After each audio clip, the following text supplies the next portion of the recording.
Merci. Nous avons maintenant une question de Monsieur Patrick Le Breton, Madame la ministre d'État, garde des Sceaux, ministre de la Justice et des Libertés, sur l'avenir de la maison d'arrêt de Saint-Pierre de la Réunion. Vous avez la parole, Monsieur le député. Merci, Madame la Présidente.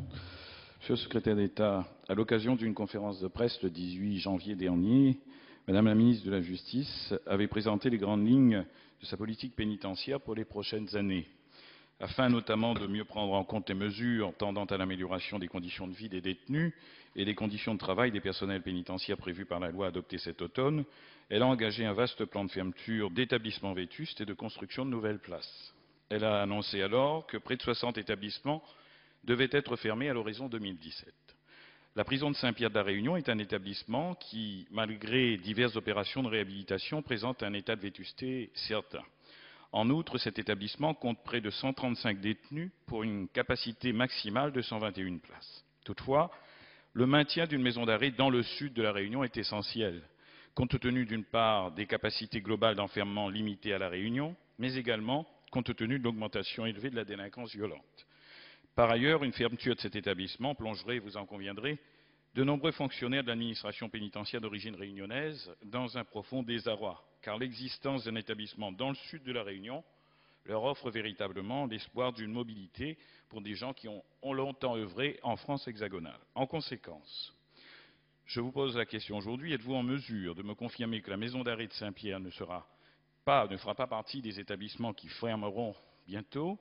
Et dans l'hypothèse où la survie de cet établissement serait garantie, il n'en demeure pas moins que son état de vétusté imposera un plan de réhabilitation massif. Avez-vous l'intention de mettre en œuvre un tel chantier et dans quel délai? Enfin, et plus globalement, lors des débats sur le projet de loi pénitentiaire, Madame la ministre m'avait rejoint sur la nécessité de mettre en œuvre un rapport objectif, offrant un panorama précis de la situation carcérale outre-mer et, deuxièmement, permettant à l'État de planifier sur la durée des actions à conduire et les chantiers à mettre en œuvre pour remédier au fléau de la surpopulation et de l'indignité des conditions de détention. Avez-vous avancé en la matière, Monsieur le ministre?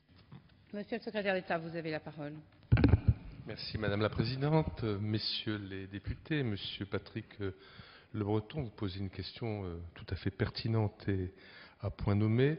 Vous savez que la situation des établissements pénitentiaires en Outre-mer m'a préoccupé dès ma prise de fonction et en total accord avec la garde des Sceaux, à qui ces questions tiennent également à cœur. Je me suis moi-même rendu en Guadeloupe et en Martinique pour y constater souvent la vétusté de nos prisons et pour accélérer les processus de rénovation nécessaires.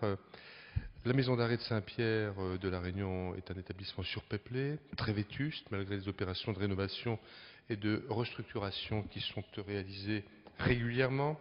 Et c'est vrai que sa mise en conformité avec les règles de la loi pénitentiaire, avec les exigences de la loi pénitentiaire et les règles pénitentiaires européennes, que j'évoquais d'ailleurs tout à l'heure en répondant à M. Gosselin, est difficilement envisageable.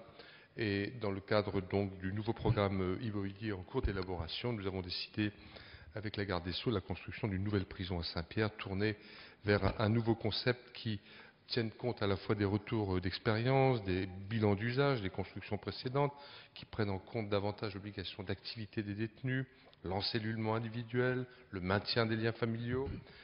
Pour ce qui est du calendrier, la première étape consistera donc à procéder à la recherche d'une réserve foncière par l'intermédiaire de l'autorité préfectorale, avec l'appui des services de l'État, des collectivités locales naturellement, qui peuvent avoir des idées, des propositions.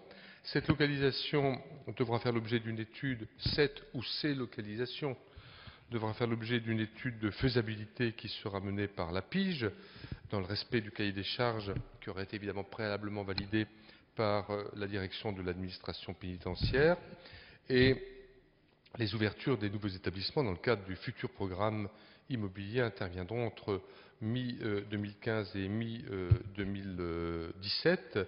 Mais évidemment, cela suppose que dans les délais, c'est-à-dire en ce moment et dans les mois qui viennent, nous fassions ce qu'il faut au niveau de l'étude de faisabilité, de la concertation, de la détermination d'un site adapté, d'un consensus à trouver autour de ce site pour que nous ne loupions pas le coche, si je puis dire, et que nous puissions nous inscrire dans des possibilités budgétaires qui existent, avec des priorités qui sont retenues, avec des décisions de principe qui sont prises. Donc de notre côté, nous ferons le travail, et j'envisage d'ailleurs, une fois que le dossier sera un peu plus avancé, d'aller sur place, comme je l'ai fait dans d'autres territoires ultramarins, mais ça suppose effectivement que le partenariat et la concertation avec les collectivités aillent bon train. Je peux d'ailleurs vous indiquer que d'autres territoires ultramarins seront concernés par la rénovation.